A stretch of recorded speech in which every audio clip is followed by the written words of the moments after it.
പരിശുദ്ധ പരമ ദിവ്യകാരുണ്യത്തിന് എന്നേരവും ആരാധനയും സ്തുതിയും പുകഴ്ചയും ഉണ്ടായിരിക്കട്ടെ. സുഭാഷിതങ്ങളുടെ പുസ്തകം 30-ാം അധ്യായം 5 മുതൽ 6 വരെയുള്ള തിരുവചന ഭാഗങ്ങൾ. ദൈവത്തിൻ്റെ ഓരോ വാക്കും സത്യമെന്ന് തെളിയുന്നു. തന്നെ അഭയം പ്രാപിക്കുന്നവർക്ക് അവിടുന്ന് കവചമാണ്. അവിടുത്തെ വാക്കുകളോട് ഒന്നും കൂട്ടിച്ചേർക്കരുത്. അങ്ങനെ ചെയ്താൽ അവിടുന്ന് നിന്നെ കുറ്റപ്പെടുത്തും, നീ നുണയനാവുകയും ചെയ്യും. നമ്മൾ പറയുന്ന പല വാക്കുകളും സംസാരങ്ങളും ഫലമില്ലാതെ പാഴായി പോകാറില്ലേ?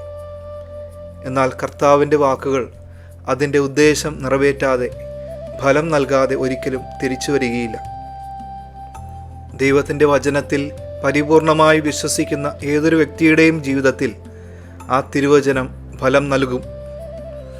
സ്വന്തം കഴിവിൽ മാത്രം ആശ്രയിച്ചുകൊണ്ട് ദൈവവചനത്തെ നിരാകരിക്കുന്നവർക്ക് യാതൊരു നന്മയും അനുഭവിക്കുവാൻ സാധിക്കുകയില്ല എന്നാണ് തിരുവചനം ഇന്ന് നമ്മളെ ഓർമ്മിപ്പിക്കുക.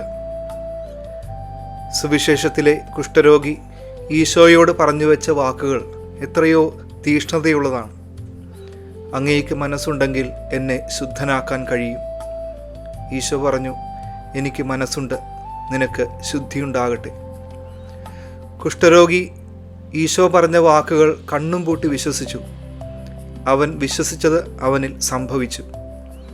കർത്താവിൻ്റെ വചനത്തിൽ വിശ്വസിക്കേണ്ടതിന് പകരം അതിനോടുകൂടെ സ്വന്തം നിലപാടുകൾ കൂട്ടിച്ചേർക്കുന്നവരെയാണ് തിരുവചനം നുണയർ എന്ന് വിളിച്ചത്.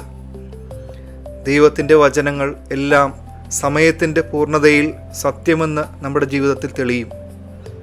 കർത്താവിൻ്റെ തിരുവചനത്തിൽ വിശ്വാസമർപ്പിച്ച് നമുക്ക് നമ്മുടെ പ്രതിസന്ധികളെ, തടസ്സങ്ങളെ, നമ്മൾ കടന്നുപോകുന്ന എല്ലാ ബുദ്ധിമുട്ടുകളെയും ദിവ്യകാരുണ്യ സന്നിധിയിൽ സമർപ്പിക്കാം.